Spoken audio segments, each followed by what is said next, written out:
Bom dia, igreja.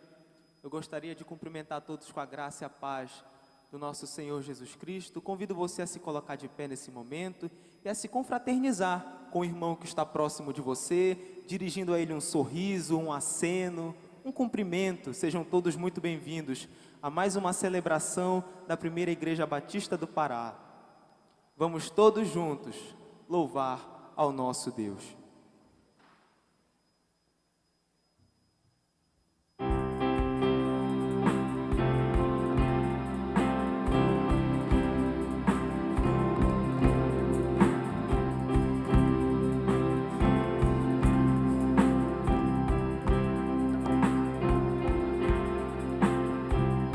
Sejam cheios nossos lares de alegria e canção,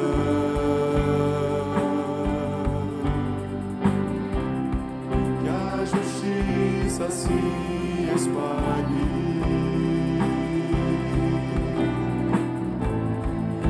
Essa é a nossa oração. Nas montanhas e nos vales ergueremos nossa voz de louvores, encheremos toda a terra, todo o céu.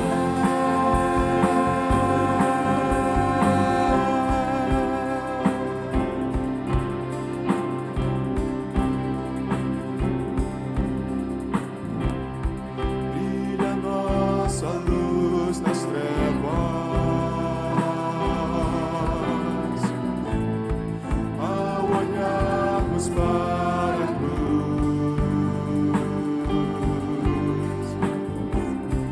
Tua glória enche a terra, como as águas cobrem o mar. Nas montanhas e nos vales ergueremos nossa voz de louvores, encheremos toda a terra, todo o céu. Nas montanhas e nos vales ergueremos nossa voz de louvores, encheremos toda a terra, todo o céu.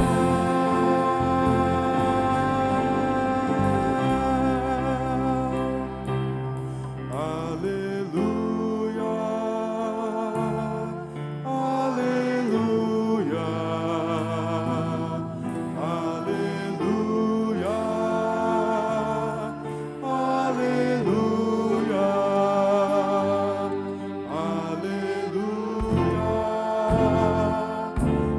aleluia,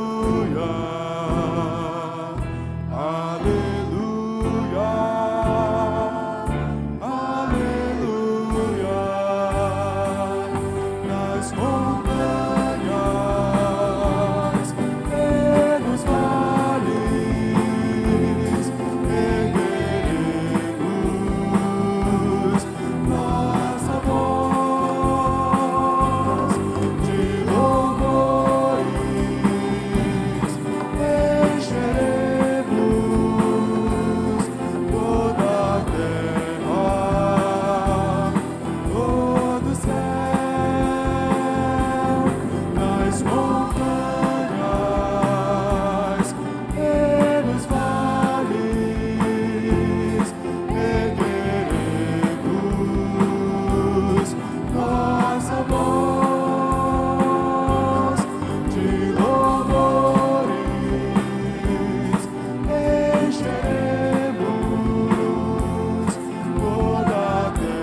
Todos nós estamos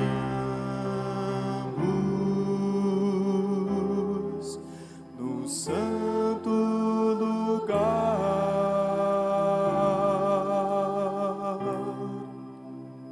e existem anjos aos milhares em redor.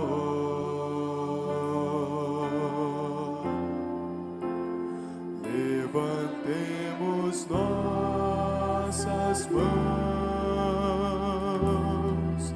para adorar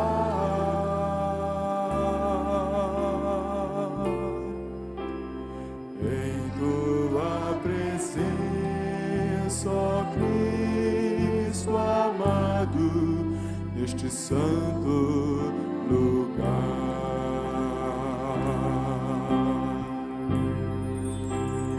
Todos nós estamos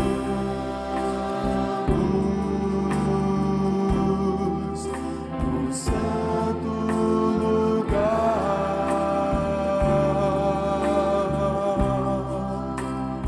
e existem anjos aos milhares em redor.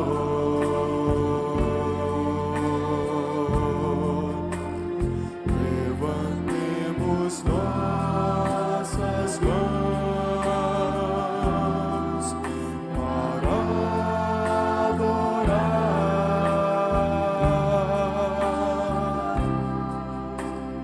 em tua presença, ó Cristo amado, neste santo lugar.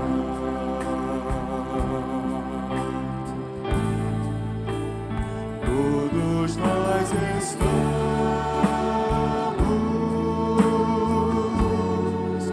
no santo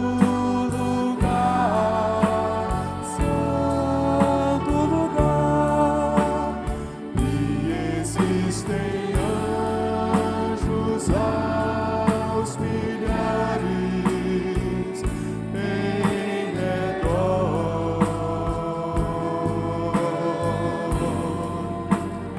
Levantemos nossas mãos para adorar em tua presença, ó Cristo amado, neste santo lugar.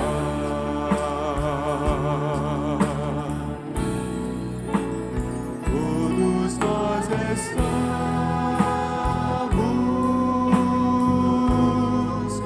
num santo lugar, e existem anjos aos milhares em redor.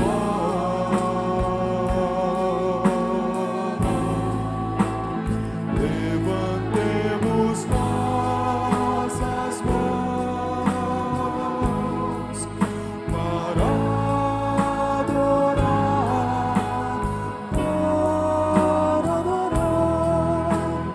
em tua presença, ó Cristo amado, em tua presença, ó Cristo amado, em tua presença, ó Cristo amado,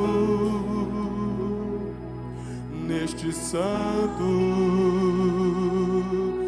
lugar.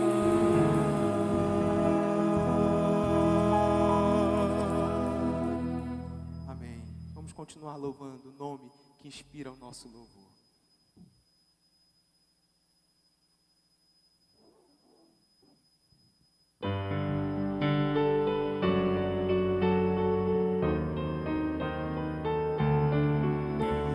Existe um nome sem igual que inspira o meu louvor.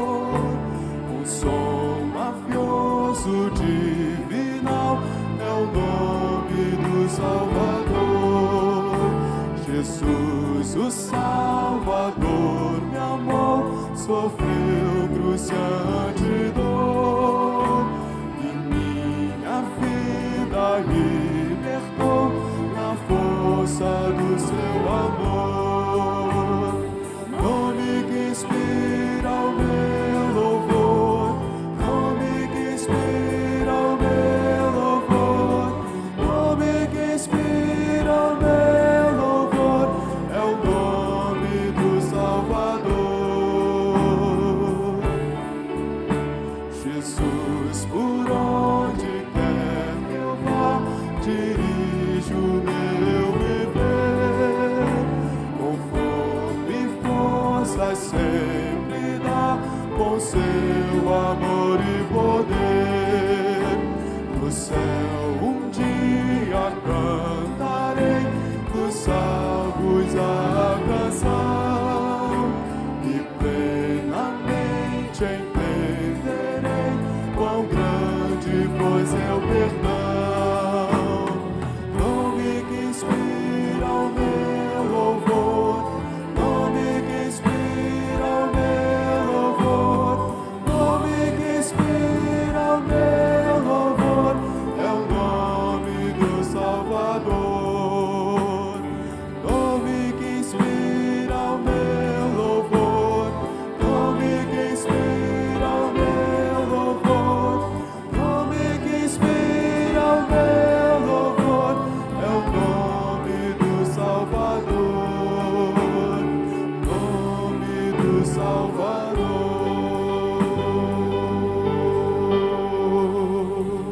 Amém. Podeis assentar. Que maravilha nós podermos estar juntos na casa do Senhor para celebrar-lhe o nome. É uma alegria muito grande nós estarmos aqui enquanto congregação para oferecer ao Senhor culto público. Dentre os bons hábitos que nós temos, nas tradições que preservamos, está a de introduzir a bebês, apresentar bebês ao Senhor, consagrar bebês ao Senhor. E hoje de manhã nós temos o Samuel, nome de profeta. Queria chamar o Leice e a Flávia e toda a família que viesse aqui à frente, toda a família. Alguém faz um registro aí, bate uma fotografia. A Adriane vai estar conosco aqui para entregar o certificado. Pode ficar aqui, pode ficar aqui desse lado. O nosso diácono Carlos Pimentel vai fazer um registro. Nós reivindicamos para as crianças aquela promessa que diz: ensina o menino no caminho em que deve andar, e até quando envelhecer não se desviará dele. Mas nós vamos personalizar, vamos dizer: ensina o Samuel no caminho em que deve andar, e até quando envelhecer não se desviará dele. Vamos dizer junto essa promessa do Senhor? Ensina o Samuel no caminho em que deve andar, e até quando envelhecer não se desviará dele. Eu vou arriscar pegar o Samuel aqui, ele está dormindo, né? Nós vamos orar. Pode sentar.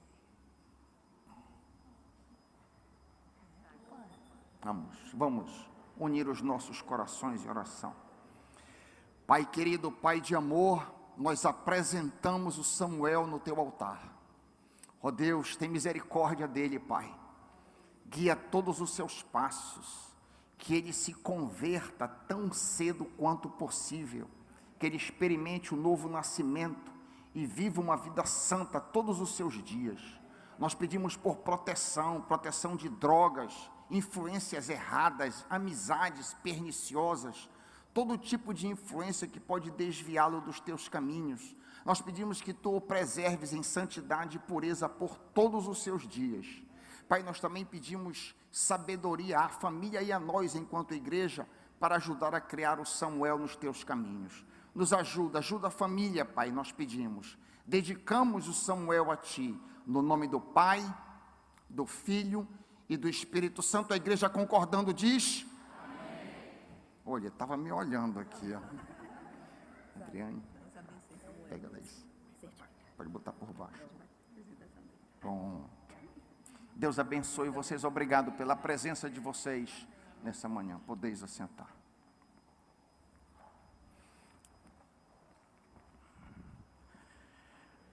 A palavra do Senhor nos dirige, a palavra do Senhor nos orienta. Aqui é dever da igreja orar pelas autoridades constituídas. É um comando bíblico, como lemos em 1 de Timóteo, capítulo 2, 1 de Timóteo, capítulo 2, versículos de 1 a 3, diz assim a palavra santa do Senhor: antes de tudo, pois, exorto que se use a prática de súplicas, orações, intercessões, ações de graça, em favor de todos os homens, em favor dos reis e de todos os que se acham investidos de autoridade. Com que objetivo? Para que vivamos uma vida tranquila e mansa, com toda a santidade e respeito. Isto é bom e agradável diante de Deus nosso Senhor. Então é um comando bíblico, é uma obrigação dos crentes orarem pelas autoridades. Com que objetivo? Para que a gente viva uma vida tranquila, uma vida sossegada, uma vida sem pressões desnecessárias, para que possamos manter a nossa liberdade, possamos cultuar o Senhor em santidade e pureza, com todo respeito. Isso é bom e aceitável diante de Deus. Então eu queria chamar a igreja do Senhor para que de pé nós colocássemos a nossa nação diante do Senhor. De pé, esse é um momento delicado, peçamos a direção do Senhor sobre nossa nação, sobre nossas vidas, sobre os nossos filhos. A votação tem consequências sobre os nossos filhos, sobre os nossos netos. Então pensemos nisso.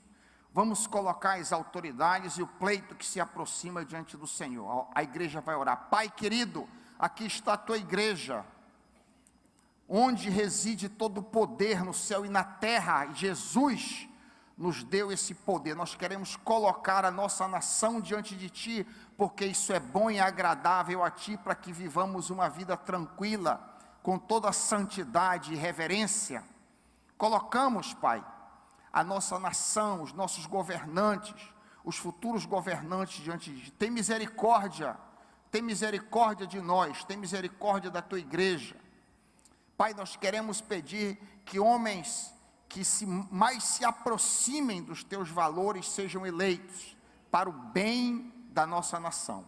Colocamos, Pai, a nossa nação, Brasil precioso, que tu amas, colocamos diante de ti. Fazemos isso, Pai, no nome de Jesus Cristo, teu Filho. A igreja concordando diz: amém. Podeis assentar.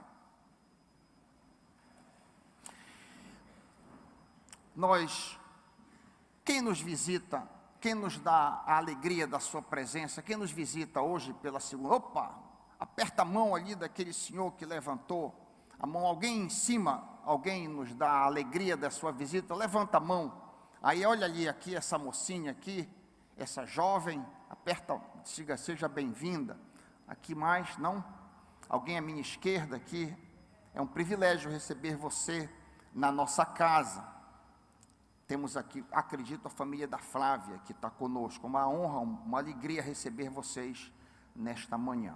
Se quiser nos visitar outras vezes, a porta está aberta, é uma alegria recebê-los.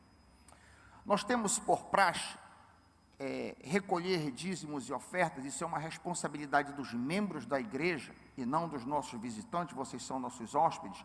Então, os membros que desejem participar deste momento, façam-no com alegria, enquanto continuamos a adorar ao Senhor.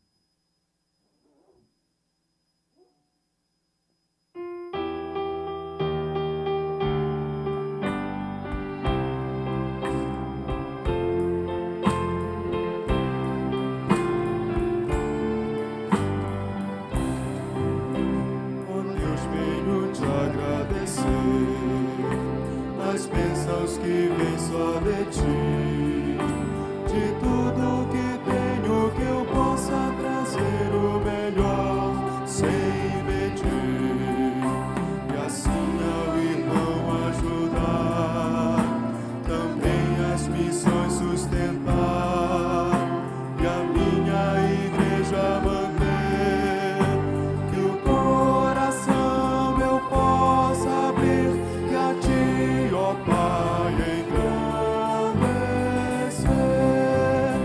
Ó Deus, venho te agradecer as bênçãos que vêm só de ti, de tudo que tenho que eu possa trazer o melhor sem medir, e assim ao irmão ajudar, também as missões sustentar, e a minha igreja manter, que o coração eu possa abrir, e a ti, ó Pai, engrandecer.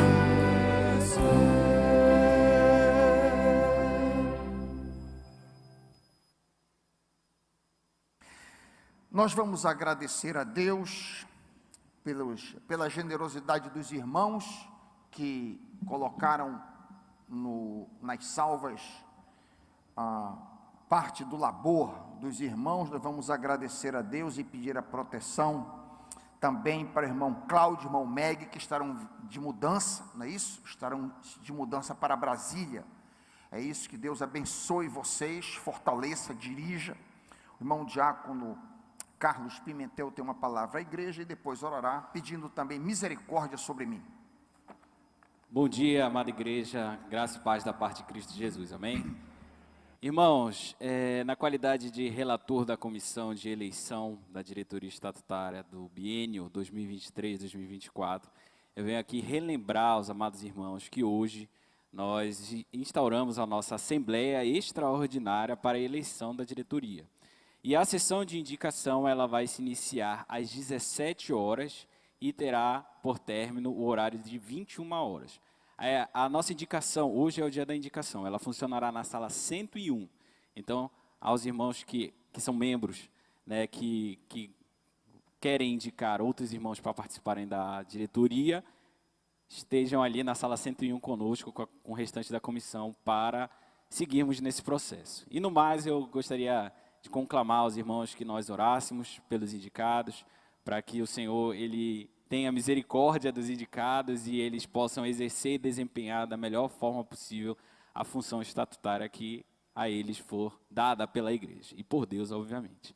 Então, o aviso está dado. Aos irmãos que ainda não assinaram a nossa ata, a secretária da igreja ela está ali na frente, colhendo as assinaturas. Então, ao final do culto, peço que aos irmãos que vão participar da indicação, que assinem a ata e estejam conosco a partir das 17 horas até as 21 horas. Tá ok? Então, vamos orar. Senhor nosso Deus e Pai, nós te agradecemos, Senhor. Nós te agradecemos, pois se temos vida, ó Pai, se respiramos, se pensamos, Pai, se fazemos qualquer coisa, ó Pai, isso advém de Ti, ó Pai. Muito obrigado, porque o Senhor é um Deus bom, é um Deus soberano, um Deus gracioso, meu Deus. Obrigado pelos dízimos e ofertas que foram trazidos à Tua casa, Senhor. Te pedimos que a igreja, Pai, administre esse valor com sabedoria, que aplique integralmente na Tua obra e que faça com que o Teu reino cresça, Senhor. Que o Teu Espírito Santo, Pai, ordene, Pai, cada despesa que ocorra, Senhor, e que a nossa igreja, Pai, sirva, Pai, ao Teu serviço. Senhor, muito obrigado pelos aniversariantes, ó Pai, muito obrigado, Senhor, pelas bênçãos que o Senhor constantemente tem derramado. Abençoa a família do irmão Cláudio, Pai, que está de viagem, Pai, que está de mudança, que eles possam ali em Brasília, Pai, encontrar uma igreja, Pai, que pregue a Tua palavra, Senhor, tão somente a Tua palavra, e que isso sirva para a edificação dos irmãos que para lá irão. Senhor, nós também te pedimos, ó Pai, te rogamos pelos irmãos adoentados, que o Senhor derrame Teu bálsamo de consolo, ó Pai, e de conforto e de cura, Senhor, sobre a vida de cada um dos irmãos, ó Pai, que estão, ó Pai, enfrentando uma doença, Pai, que estão enfrentando, ó Pai, um tratamento, e nós te rogamos, ó Pai, pela cura desses irmãos. No mais, ó Pai, te clamamos que o Senhor abençoe a vida do pastor Raik, que trará a nossa mensagem bíblica, Pai, de agora pela manhã. Que Ele fale aquilo que o Senhor quer, Pai. Não o que está no seu coração, mas aquilo que o Senhor quer, Senhor. E que também sirva para a nossa edificação em conjunto como igreja. Tudo isso te pedimos e te agradecemos em nome de Jesus. Amém.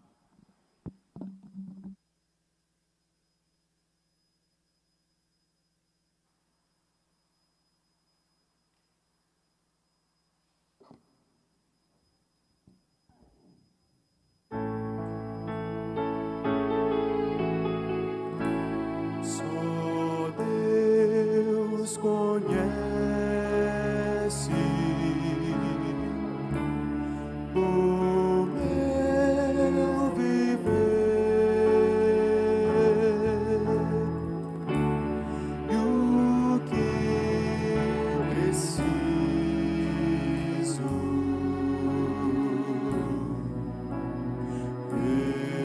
receber.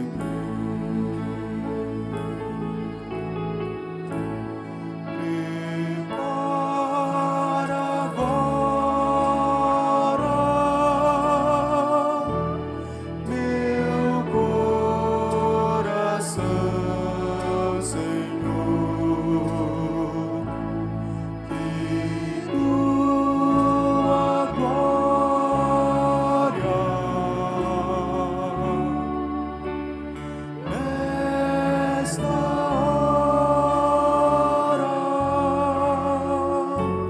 se manifeste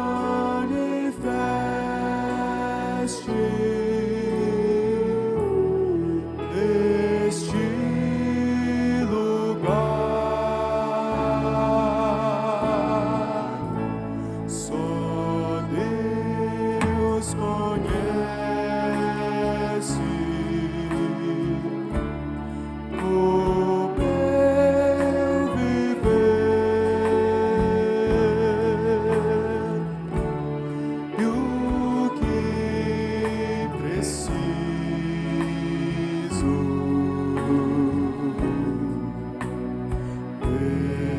receber.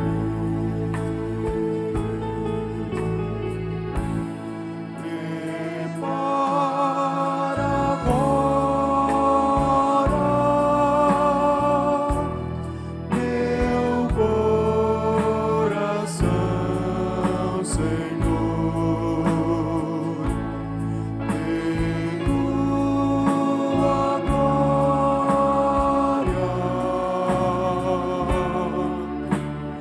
nesta hora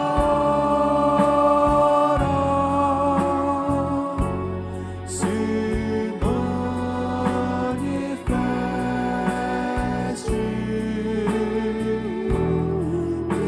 neste lugar.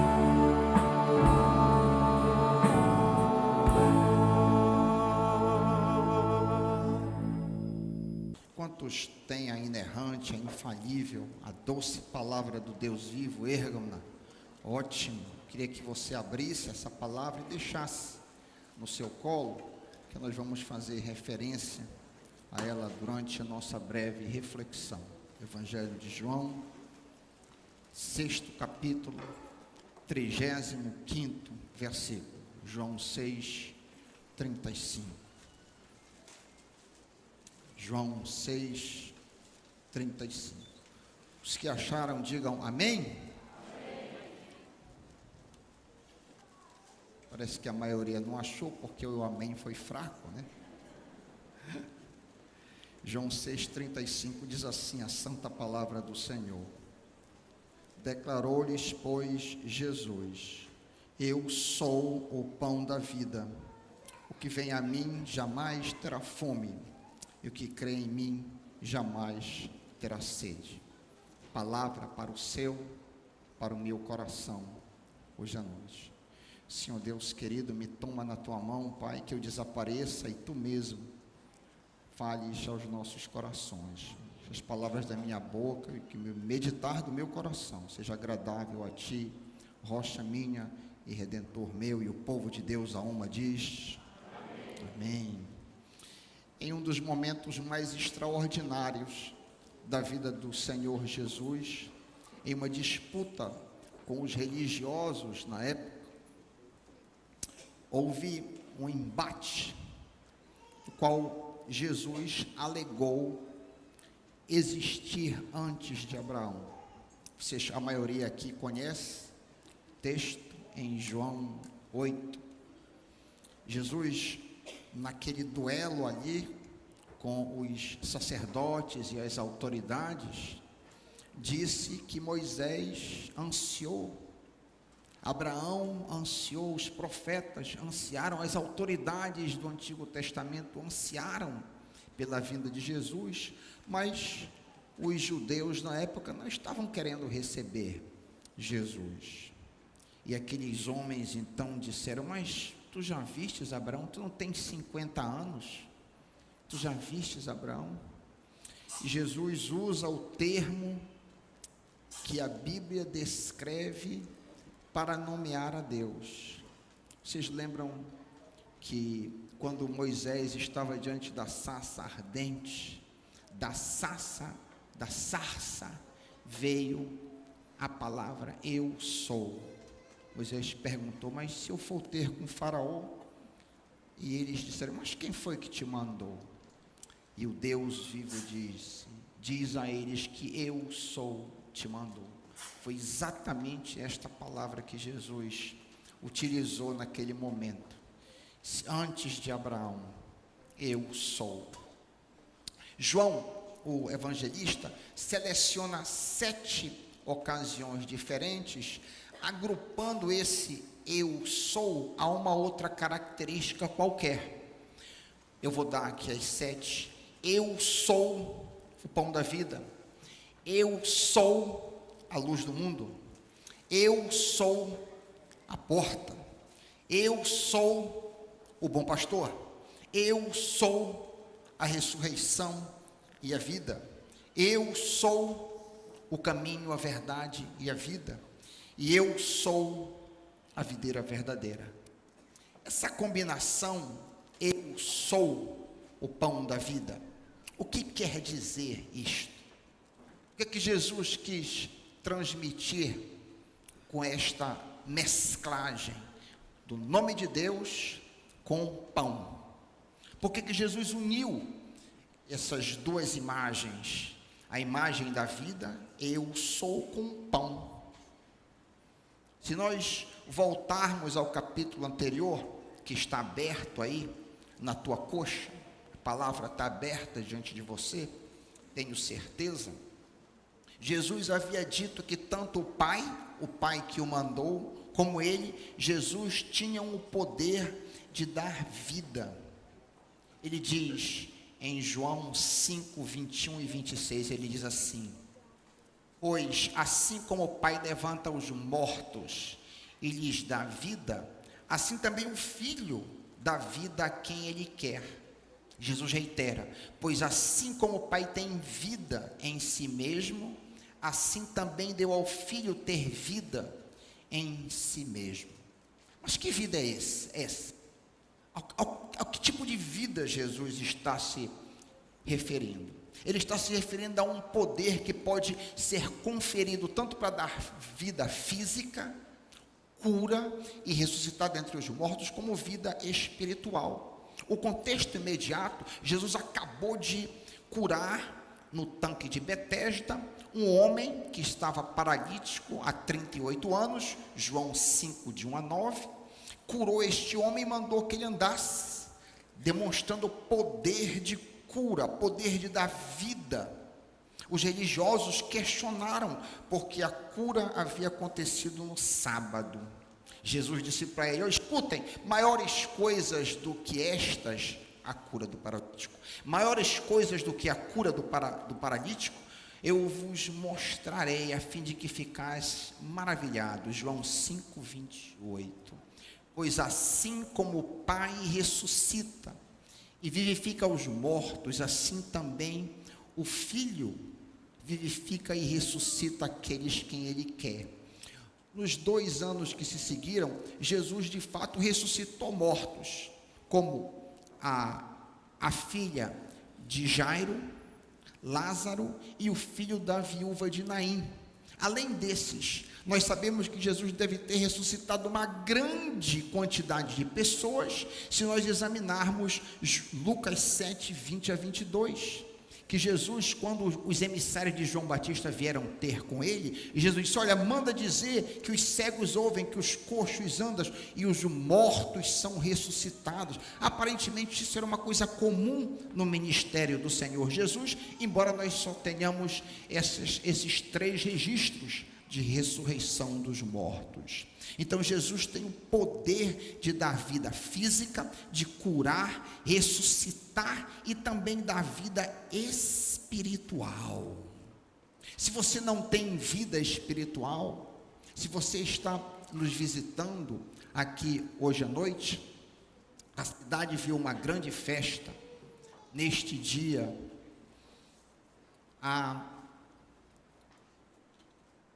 A cidade esteve envolvida hoje à noite num grande evento, um evento tradicional que acontece há muito tempo.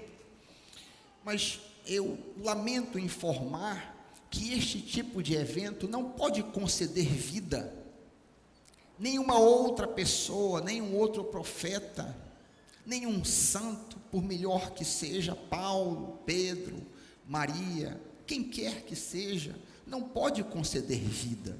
Só Jesus pode conceder vida. Ele é o pão que desceu do céu.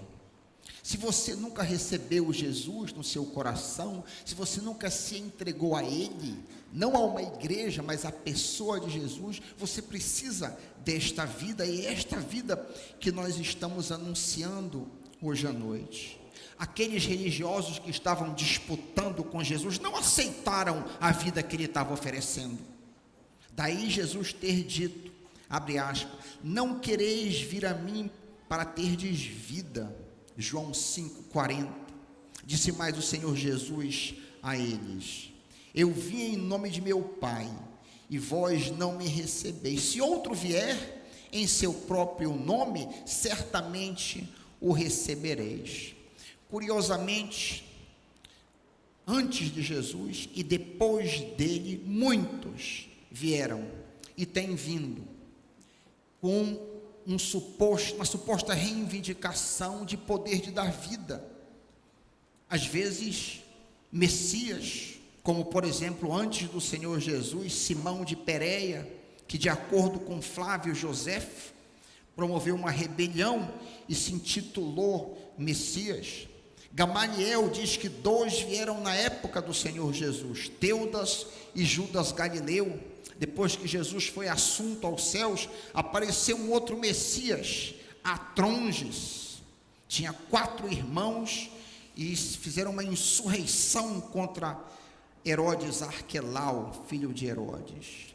O famoso Messias Simão de Barcoba liderou uma revolta e muitos judeus acharam que havia chegado a era messiânica. Isso aconteceu aí por volta de 132 a 135 depois de Cristo. E aí vários messias, santos, profetas, sacerdotes têm aparecido. Moisés de Creta, mais de 3 séculos depois de Jesus, mais de 3 séculos após a revolta de Barcoba, trouxe grande esperança aos judeus e prometeu liderá-los através do mar. Infelizmente, quando uma massa enorme de judeus se aproximou do mar e se lançaram, o mar não se abriu e morreram grande quantidade de judeus. Além desses 5 messias, desses profetas, eu dei uma olhada na internet, quantos cristos, quantos messias, quantos falsos profetas têm aparecido. E assim, uma contagem muito rápida, 40 grandes, entre 40 e 45 nomes apareceram até recentemente no Brasil. Apareceu o INRI. Eu não sei se vocês viram o INRI, ele andava de ônibus, era um tanto estranho, se intitulava também o Messias, e tem aparecido enorme quantidade de cognominados profetas e Messias.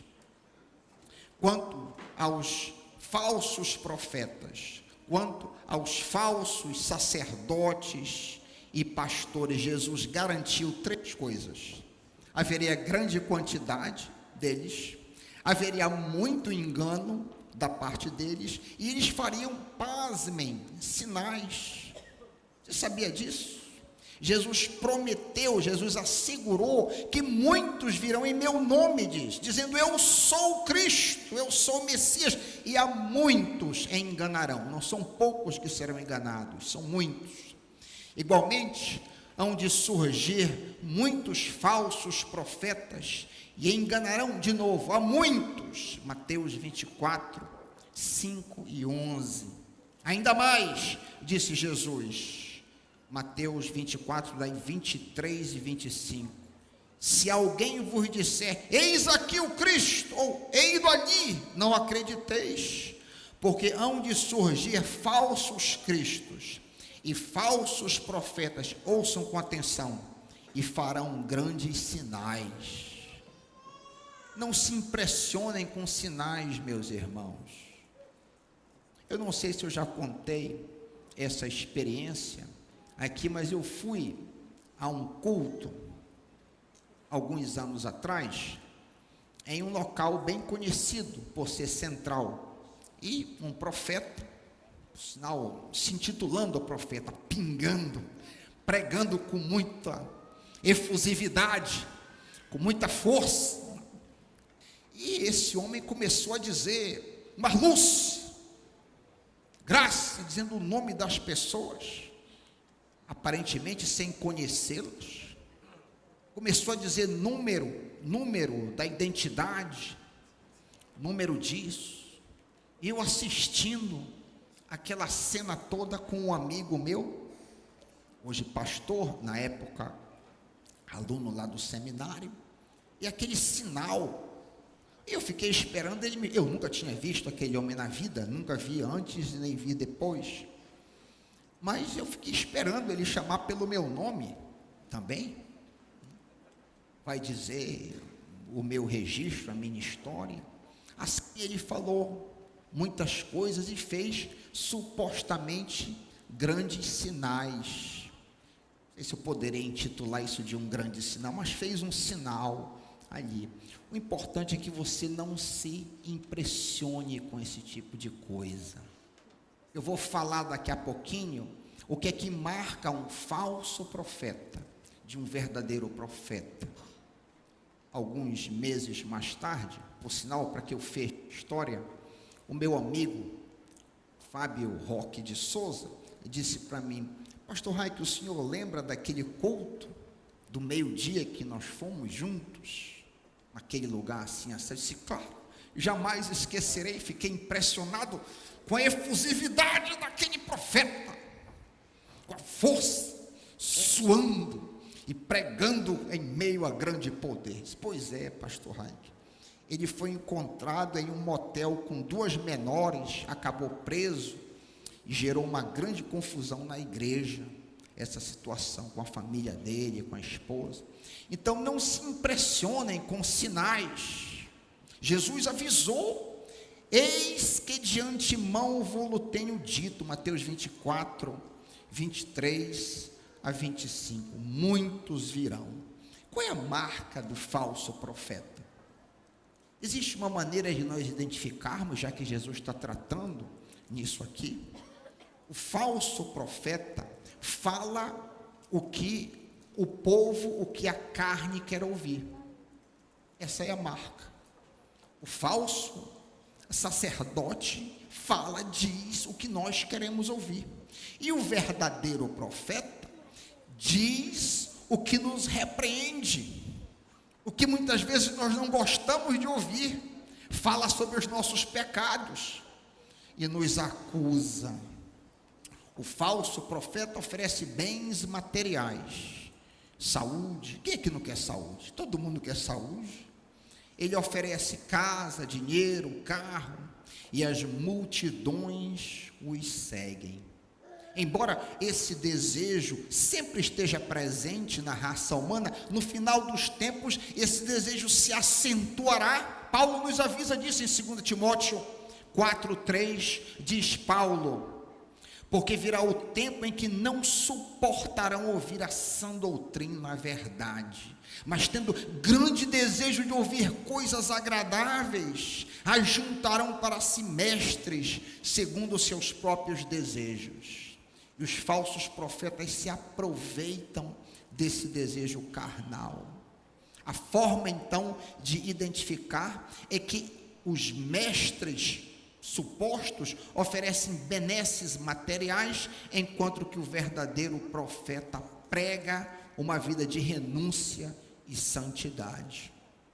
No contexto do nosso texto, Jesus se compadece da multidão e alimenta e cura muitos. Jesus alimenta cerca de 20.000 pessoas, 5.000 apenas homens. João 6, de 2 em diante, ele faz isso com 5 pães e 2 peixinhos. Porém, o mestre Jesus acusa a mesma multidão de estar interessada apenas em coisas materiais.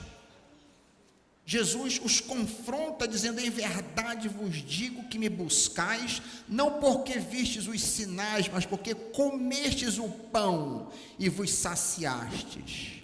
Trabalhai, não pela comida que perece, mas pela comida que permanece para a vida eterna, a qual eu, o Filho do Homem, pode dar. Uma paráfrase disso aí, e eu tentei colocar num português bem corrente: não se preocupem com coisas perecíveis como comida, se ocupem em buscar a vida eterna que eu, Jesus, posso dar.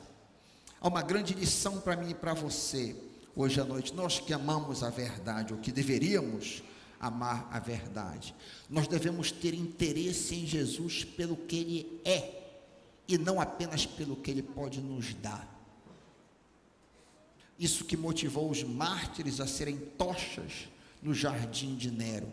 Foi isso que motivou famílias inteiras a serem comidos pelos leões no Coliseu. Foi isso que motivou homens como Johann Leonhard Dober e David Lichtman, que quando souberam que para entrar nas Ilhas Virgens, no Caribe, eles tinham que se vender como escravos. A única maneira de entrar onde vastas multidões viviam que não conheciam a Cristo, era ser escravo também, e é o que eles fizeram em 1732.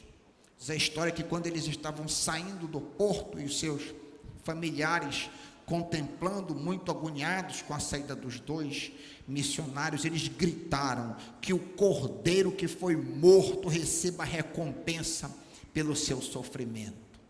Aqueles homens não estavam interessados no que Jesus podia dar para eles, mas em quem Jesus era.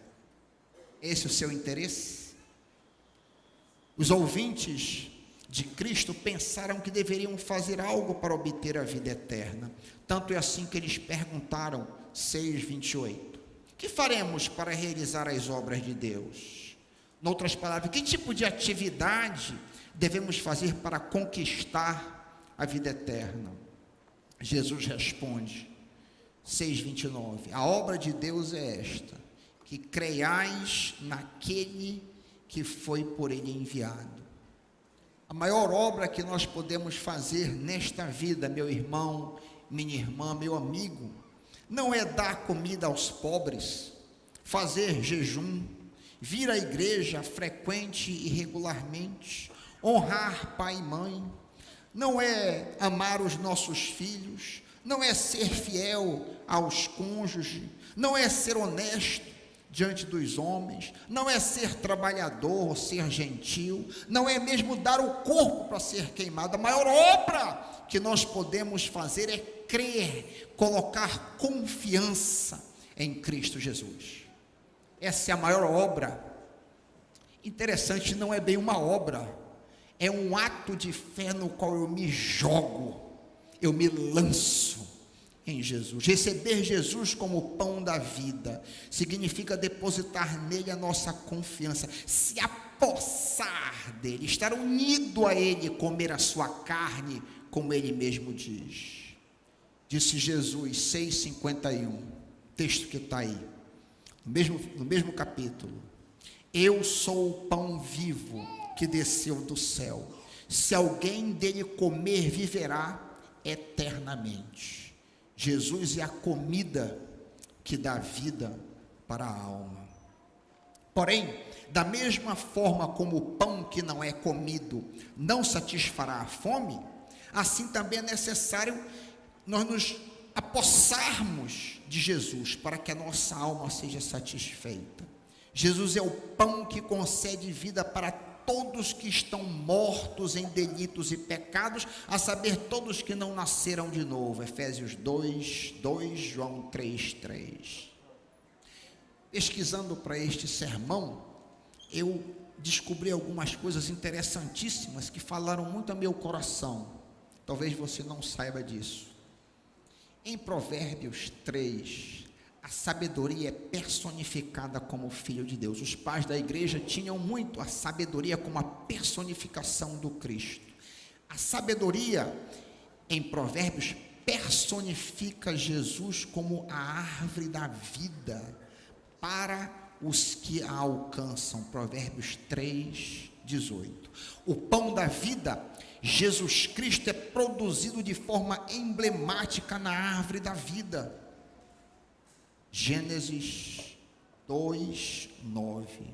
Da mesma forma como no Éden a árvore da vida está no centro do jardim, assim também a árvore da vida estará no centro do novo Éden, no paraíso do Cordeiro. Apocalipse 22:2. Porém, devido à entrada no pecado no primeiro Éden, a árvore da vida passou a ter o seu acesso proibido e cuidadosamente guardado por querubins e uma espada flamejante. O Novo Testamento, atentem, traduz a palavra árvore, árvore da vida, árvore, que foi usada para se referir à cruz de Jesus. A mesma palavra para a cruz, que em algumas traduções em português vem como madeiro, é a palavra utilizada para a árvore lá do jardim. A árvore da vida, que coisa curiosa. Através da morte de Cristo na árvore, no madeiro, nós podemos ter vida eterna. Que coisa fantástica. Olha que ligação linda. Quando nós nos apropriamos de Jesus, quando comemos o pão da vida, passamos a ter, abre aspas, Apocalipse 22:14, direito à árvore da vida, entrando na cidade, no novo Éden, pelas portas. Olha que insight, olha que coisa maravilhosa. Você sabia disso? A árvore da vida lá no jardim estava representando o Senhor Jesus, que foi fixado na árvore da cruz, no madeiro da cruz, abrindo aquela árvore que estava impedida de dar vida depois do pecado, já que ela foi circundada pela espada de fogo e os querubins, foi aberta através do Senhor Jesus, o doador da vida. Da mesma forma como o maná era essencial para a vida dos israelitas no deserto, assim também Jesus é essencial para a vida espiritual. Jesus afirma, pois, que Ele é a comida que dá vida para a alma, o pão da vida. Convido você a se colocar de pé para nós cantarmos mais uma vez.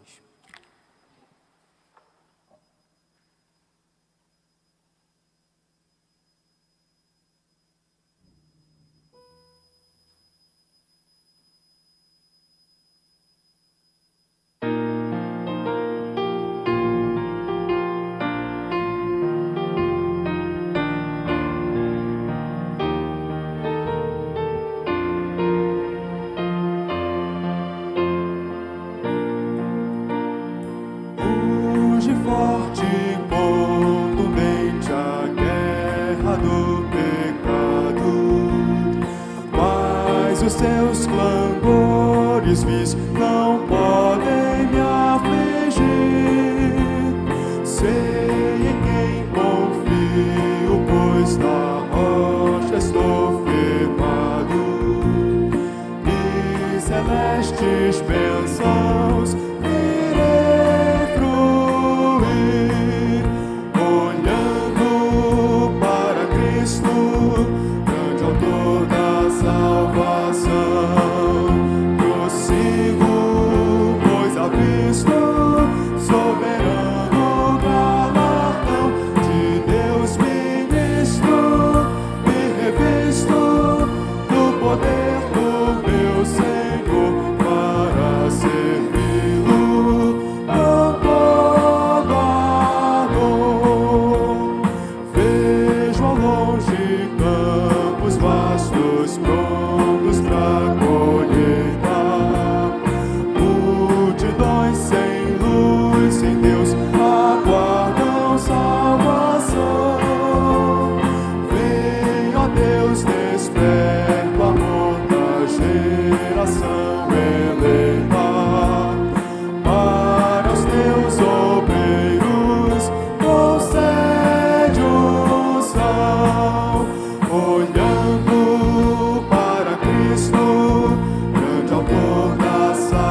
sombras ardilosas.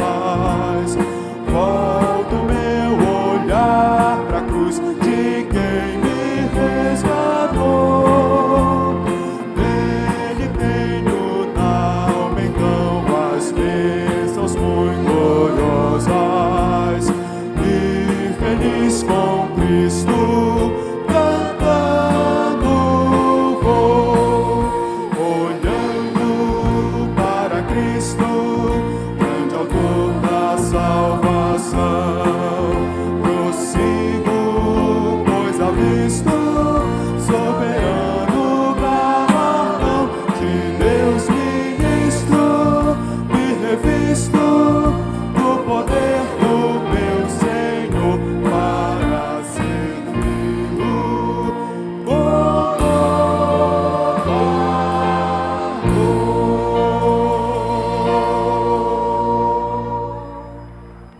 Desejo uma semana maravilhosa para ti, que o Senhor te abençoe, que o Senhor te guarde, que o Senhor te sustente, que a mão do Senhor esteja sobre ti, na tua entrada e na tua saída, te livrando de acidentes e, acima de tudo, te libertando do pecado, te fazendo vencedor. E que o amor de Deus, o Pai, a graça bendita de Deus, o Filho, a consolação, o encorajamento de Deus, o Espírito Santo, seja sobre nossas vidas, e todo o povo de Deus diz...